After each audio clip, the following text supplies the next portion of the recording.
This podcast is brought to you by Radio 786. And it's the 29th of January, which has certainly started this year on quite the back foot in the Democratic Republic of the Congo, as fierce fighting between the Congolese army, supported by a handful of soldiers from South Africa and Tanzania, in the MONUSCO peacekeeping force, have been trying to fend off M23 rebels. M23 rebels are not necessarily that easily fended off because they've now marched onto Goma. It's not quite the first time that they've been in Goma, but their presence there does signal a serious escalation in fighting. While M23 claims dominance, the Congolese authorities are disputing this, and the reality on the ground seems to be quite murky. By yesterday, a number of embassies were torched. The French embassy was torched. Thankfully, the fire was put out very quickly. But the French embassy, the American embassy, the Ugandan embassy, the Rwandan embassy, the German embassy, all of them were attacked yesterday because for some locals, Congolese locals, they feel that those countries are all together in supporting M23. But the primary supporters of M23 happens to be Rwanda and Uganda. And Rwanda has denied it for their part. They're saying they've not agreed. They've not said, okay, we are, nor have they said really we're not in support of M23. But the United Nations and everybody's pronounced that it is largely Rwanda and Uganda that's supporting M23. And if you go back all the way to 2012, 13, where a previous sitting president was accused in the Congo of having, rigged the elections, that is when soldiers broke rank and M23 was formed. But they then, some of them claim that they're representing a minority Tutsi movement, but in the majority, the M23 has now mushroomed because, again, support by Rwanda and others, to the point where they've become a fully fledged militia that is also not just seeking political control, but they want particularly control over some of the areas where there's a lot of minerals. Right, because there's mining and others involved there. And so it seems that there is a deliberate effort to put the Congo into conflict and war and internal strife because there are minerals with which others are standing by to extract. South Africa has lost 13 soldiers in this mess just in the last couple of 2 weeks. A lot more. There's about 1,400 or so soldiers that we've sent. More others are now in harm's way. There are reports that South African soldiers have run out of ammunition, a report which the South African National Defence Force has disputed. So let's get on top of what is happening in the Democratic Republic of the Congo. Annah Moyo is an executive director at the Center for the Study of Violence and Reconciliation. Dr. Zamakuhle Mabandla is an African Affairs analyst and on the line with us. Anna, let's start off with you. Thank you very much, certainly, for your time once here again. It seems a pretty messy affair, and I think tomorrow there's supposed to be a summit that is facilitated by Kenya between Rwanda's president and, of course, the DRC's president in the hope something will come from it. South Africa's president has also called Paul Kagame, the president of Rwanda, to seek some sort of a ceasefire, given that South African soldiers are also in harm's way at the moment. So we're dealing with a pretty volatile situation with each passing hour. Thank you, Tashrik. Indeed, Tashrik, it's really a concerning development in the Democratic Republic of Congo, particularly, as you have stated, the fact that the M23 rebel group has launched an offensive, has captured Minova, Sake, and now Goma, which is basically the regional capital of the region. And we have seen scores of death and casualties among civilians, peacekeepers. And we heard from yesterday that about 13 SANDF soldiers have been killed, and a number of them are actually in different hospitals that are already under-resourced. So this is really concerning. The peace and security situation is much fragile in the country, and just the humanitarian situation has also become a lot worse. So this is really highly concerning, and the fact that the SANDF soldiers are under-resourced even as they go there, and you have the M23 rebel group being so well resourced and having even some of the most sophisticated weaponry. So we are literally having our soldiers and also everyone else basically who's trying to intervene, including the Democratic Republic of Congo forces, the ADF. They are under-resourced and facing this well-resourced rebel group or this well-resourced attacks from their opponents who are literally taking over more territory. So this is really highly concerning, and there is high levels of insecurity in Goma right now. But the casualties really are civilians and unarmed people, and the peacekeepers, the humanitarian assistance officers who are on the ground, who are really caught in the crossfire. Yeah, and this is, I suppose, not a 2025 problem, Dr. Zamakuhle. We can go back to 2012 and 13, the dispute of the outcomes of that particular election, but we can go back even further, 1994, where the country since then has been beset by foreign mercenaries that are operating there. And so we're dealing with a really complex set of challenges, some political, some that are vying for military power, and of course the swirling there of resources that makes it an economic question as well. Pretty layered, I'd care to suggest. Good morning to you, and also good morning to the colleague that is there. I forgot his name. I forgot her name. I didn't get her name properly. Well, thank you so much for inviting us this morning. There are so many issues that you can talk about, especially the issue of political tolerance in Africa. And in addition to that, there are problems, there are internal battles or internal problems in African countries. And I'm very concerned, especially about the SADC region, because the SADC region comprises of 16 countries. But the issue of DRC now is only entertained by quite a few, about three countries that are in the forefront to deal with issues of the DRC. Yes, DRC is part of the SADC region. And again, I think South Africa is not prepared or well-trained, or even the army is not well-trained or prepared to deal with issues of the internal conflicts within countries, because we've never experienced issues of rebels in South Africa. I know during the apartheid era, the issues are not about rebels internally, but there was a war between the freedom fighters and also the apartheid regime at that time. Whereas in DRC, it's a different case altogether. In DRC, you don't have civilians who are fighting or freedom fighters who are fighting against the government of DRC. But you have different groups. You have civilians who are not involved at all. You have the M23, which is against the government or against the army of DRC. So the situation there is completely different. And I think South Africans or the South African government shouldn't be in the forefront in fighting with the M23, because M23 is trained differently compared to our army.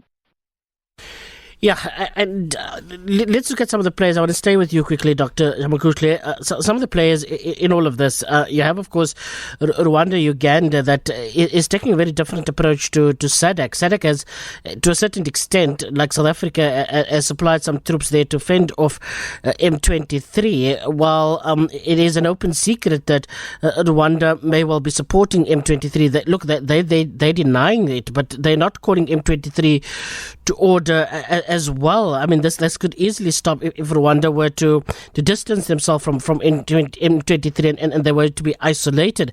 But that seems not to be the case, and I'm then wondering, what is Rwanda's end game here?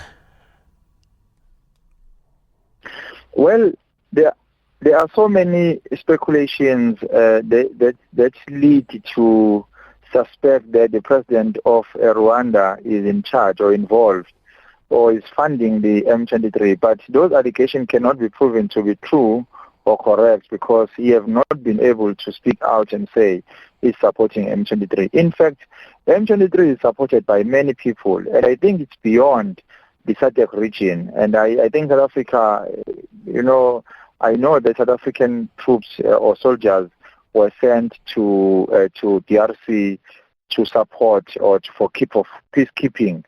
But this thing now is beyond peace or peacekeeping, because, like, for example, soldiers are not by design trained to keep peace. They are there to fight. So how do you then deploy soldiers to go and negotiate? Soldiers don't negotiate, they just shoot. So the political solution belongs to politicians who must speak and engage and find a political tolerance among the issues. And I think Rwanda and DRC have a lot of work to do together. The president of Rwanda and the president of DRC must be able to sit down and talk about these issues. They must reach a common ground before we even involve other SADC countries. So the problem is there. And I think everybody in the SADC region know exactly where is the problem. You see what is happening now, what you see as the public, is beyond what is really the problem in DRC. And I think just sending soldiers there is not a solution. Politicians must sit down and talk. Yeah, and there's a summit where they will try and do just that, but I think we're a little bit too late in all of this, because there's a couple of players, and Rwanda is accusing the Democratic Republic of the Congo's armed forces of violating what they're saying is a ceasefire agreement, and there of course are these other UN-sanctioned groupings that are also operating over there, the Democratic Forces for the Liberation of Rwanda, the FDLR, together with European mercenaries. There are some ethnic militias that are also fighting there, including Burundian armed forces. And then, of course, you have the MONUSCO forces, which is the United Nations Organization Stabilization Mission in the Democratic Republic of the Congo. Everybody's eating a piece of the pie at the moment, at least party to this conflict that we sit with right now. And it's in part got to do with a lack of consensus around the building of a new army, and some are seeking to suggest, Annah Moyo, our other guest on the line with us, others are seeming to suggest that a big part of M23 is made up of the Tutsi minorities that come from Rwanda, and of course the relationship that they have living in the Congo as well, and for them, being a minority, feeling as if though they're disenfranchised, they're fighting very, very hard to be able to win the battle so that they are recognized and that they possibly brought into some sort of a consensus into this new army. Is that what will ameliorate the challenges that we have right now, that if the parties could find themselves in the formation of an army, and an army that will fall under the state, that we won't have this level of insurgency that's taking place right now? It is really difficult to say with certainty, Tashrik, that will be a solution, and that this will actually at least cause a cessation of hostilities and basically the tensions that are currently ongoing in the DRC. More than that, I think as my colleague has highlighted here, we really are looking for a militarized approach. Definitely cannot work to really quell the tensions that are currently escalating in the DRC. We need a different approach. It's a good thing that talks are happening. I think the president of Angola has been leading some form of dialogue and some form of talks between Rwanda and DRC, and also he's basically the president of the ICGLR. Those talks are happening. The African Union as well, I think they issued a communique as well, calling for certain processes to be undertaken and for respect of this of the ceasefire agreement that was signed in August 2024. But more than that, we really need to delve into some of the root causes and address some of the tensions and the issues basically that have been presented by the M23 rebel groups, by all the parties, basically the ADF, the FDLR. So Rwanda really cannot be outside this equation.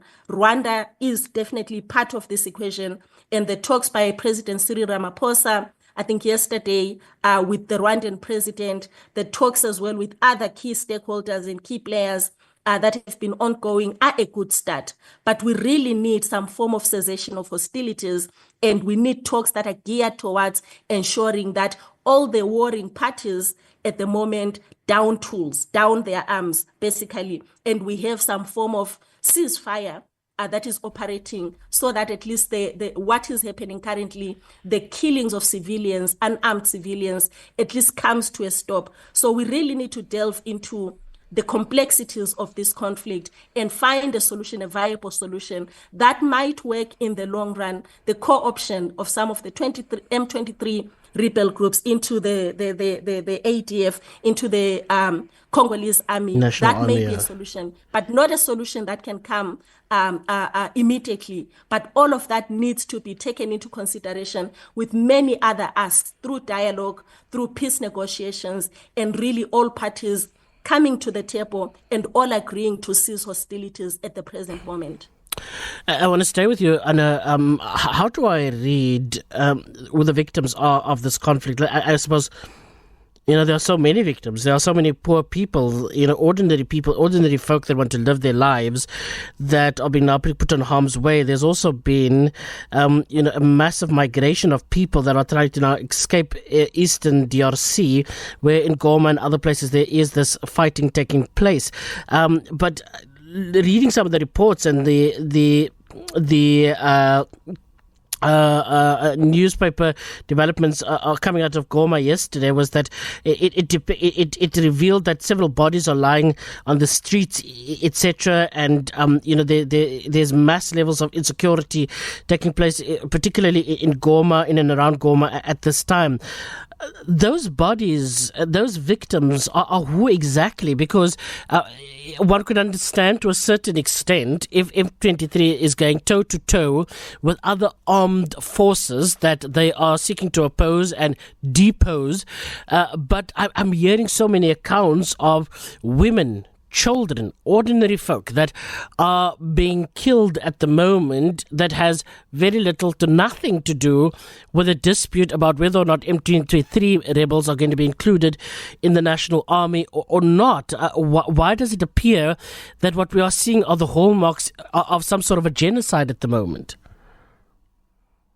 Indeed, Tashrik. So everyone else is armed, but civilians, the villagers in communities in Goma, basically citizens, are unarmed, and they are literally the ones who are casualties of this fight, of this conflict between the armed forces in the country, be it the M23 rebel groups, the ADF, the FDLR, and many other military groups that have been formed, be it those are coming from ethnic wings, and those that are basically being sponsored, including sadly so even some of the forces that have been sent into the country. SADC sent the SADC mission to DRC, where forces have been sent, for instance. All of those are armed, but civilians are not. And who we are seeing in all the photos that have managed to be sent out there via social media are civilians, basically.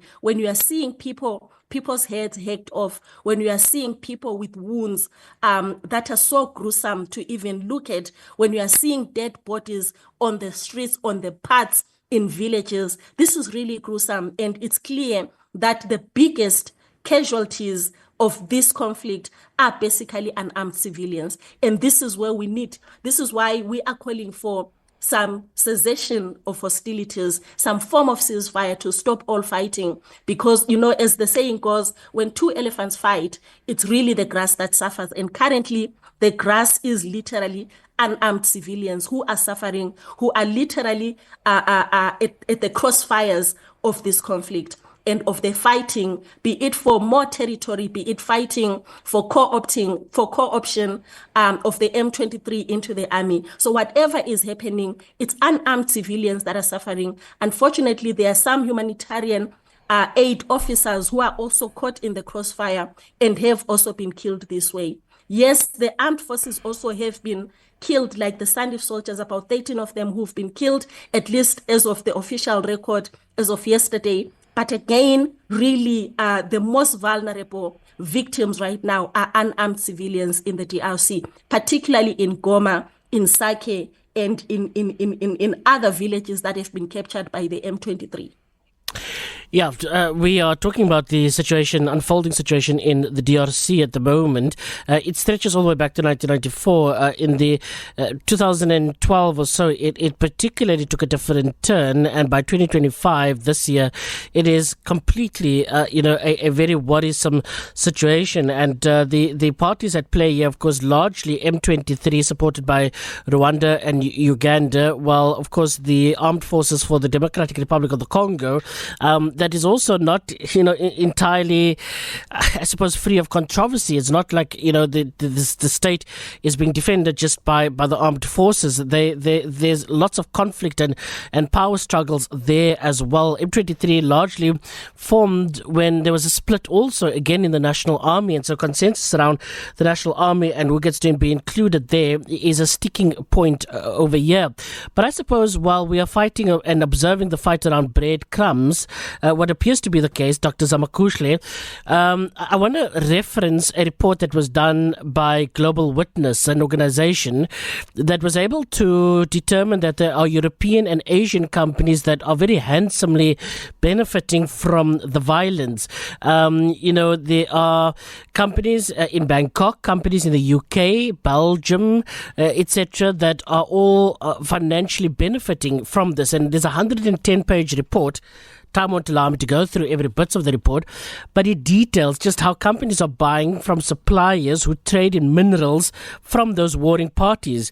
Many mining areas in the eastern DRC are controlled by these rebel groupings like M23, who violently are exploiting these civilians to retain access to those valuable minerals and then are selling it, in a very unscrupulous way to these multinationals, because the way these things work is that you need a certificate, you need to show origin, you need to show that you are a legitimate company that's paying taxes to the central government, that you have a license to extract those minerals, and they are selling it to legitimate multinational companies that are buying it, and this is in part what is causing this issue. We saw a very similar scenario play itself in Mozambique, in Cabo Delgado, and a simple Google search will tell you that the Congo is very wealthy in deposits of diamonds, gold, copper, cobalt, we used in cell phones, tin, tantalum, and lithium. This is just a handful. There's a lot more, but the DRC is rich in mineral resources, and while we lament all of these issues, as in what is happening on the ground at the moment, surely there are bigger players to this conflict. Yeah.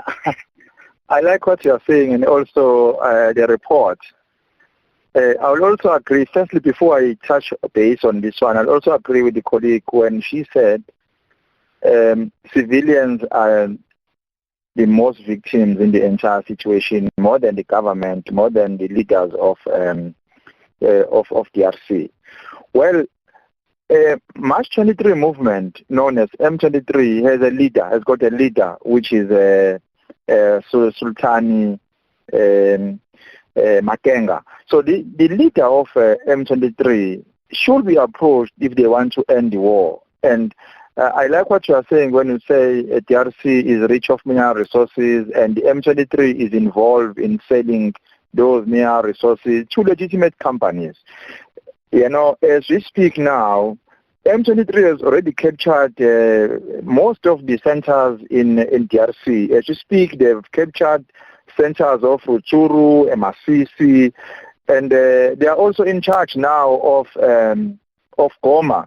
I know when people talk, they say they are still trying to access Goma. As we speak now, they are in charge of Goma.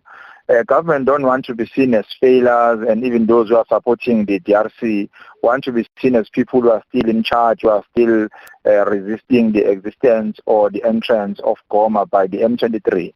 But again, I feel that the SADC region and also the DRC government is not willing to stop the M23 because they know exactly where it's M23, or else they admit that the M23 is more powerful than the government. Because it cannot be correct that as government who is fully in charge of the army is waiting for the M23 to attack and defend the province against M23. Why can't they go and attack M23? Why they cannot hunt the M23 down, find them wherever they are, check them, capture them, and because government is in charge. You see, it's quite the opposite. You can't have a government that is running against the rebels unless the government is not in charge. The government does not have adequate resources, does not have the army. So now, as I'm sitting now, where I'm seated, I think M23 is more powerful than DRC. And whoever wants to have DRC must know that they are starting a war with M23. Dr. Zamakushle there talking to us about, again, the broader players, in this conflict and what we sit with right now. How within the reach, Anna, do you think, we are to a ceasefire at least? Very strange, and I saw President Ramaphosa saying that on his phone call to Paul Kagame, the president of Rwanda, that they've agreed for a necessity for a ceasefire. Now, I mean, come on, if you agree, then call back the M23. And M23 on previous occasion, I think it was like 2-3 years ago, they were in Goma and they willfully retreated.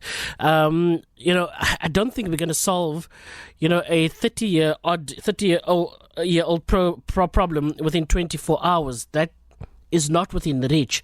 We also need to be able to find a consensus, nation building, dealing with the wounds, restorative justice. We have an experience at this to show it's not an overnight resolve.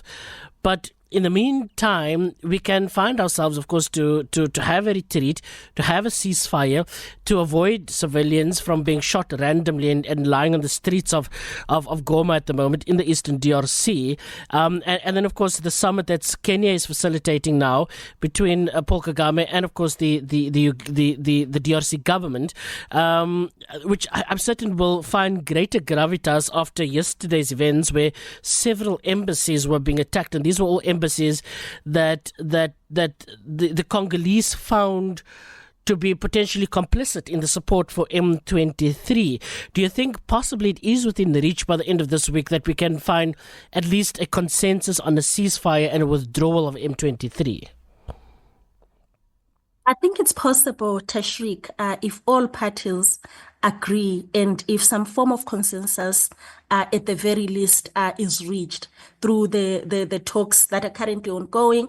I pointed earlier the dialogue led by the Angolan president as president of the as chair of the ICGLR, the African Union as well through their communique have also basically made some scathing comments as well as just highlighted their concern and have made some recommendations as well. And of course, President Cyril Ramaphosa has reached out to President Paul Kagame and the summit that is upcoming that you've pointed out.